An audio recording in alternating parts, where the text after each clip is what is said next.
நாளின் காலை வேளையிலே ஆண்டவர் நமக்கு தருகிற வார்த்தை உபாகமம் 4வது அதிகாரம் 7வது வசனம்.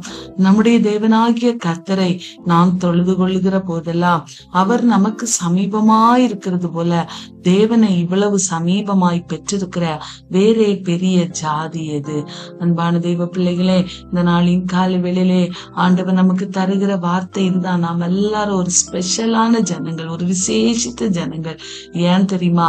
நம்ம ஆண்டவரை நோக்கி கூப்பிடுகிற போதெல்லாம், அவரை நோக்கி தொழுது கொள்ளுகிற போதெல்லாம் அவர் நமக்கு சமீபமாய் வந்து நம்முடைய வேண்டுதல்களை கேட்கிறார், நம்முடைய விண்ணப்பங்களை கேட்கிறார், நம்முடைய கண்ணீரை காண்கிறவராய் இருக்கிறார்.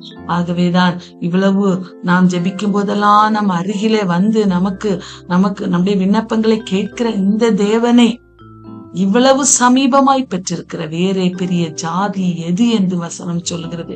இந்த காலை வேளையிலே நம்ம எல்லாருடைய இருதயங்களிலும் ஒரு விசேஷித்த ஒரு சந்தோஷம் உண்டாகணும். என் ஆண்டவரை நான் தொழுது கொள்ளுகிறவள், என்னுடைய ஆண்டவர் என்னோடு இருக்கிறார். நான் ஒரு விசேஷித்தமுள்ள ஒரு மகள், நான் ஒரு பாக்கியமுள்ள ஜனம், என்னுடைய ஜனம் பாக்கியமுள்ள ஜனம் என்று சொல்லுகிறவர்களாய் காணப்பட வேண்டும் பிரியமானவர்களே. ஏன்னா ஆண்டவரை நாம் தெய்வமாக கொண்டிருப்பது நமக்கு ஒரு பாக்கியம் பிரியமான எத்தனையோ பேருக்கு.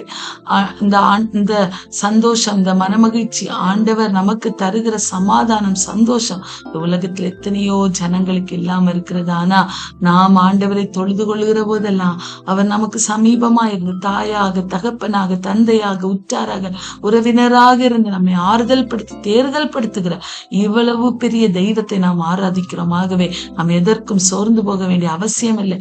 ஆண்டவர் நம்மோடு இருந்து பெரிய காரியங்களை செய்ய வல்லவர் என்கிற இந்த விசுவாசத்திலே நாம் ஒவ்வொரு நாளும் வளருகிறவர்களா இருக்க வேண்டும் பிரியமானவர்களே.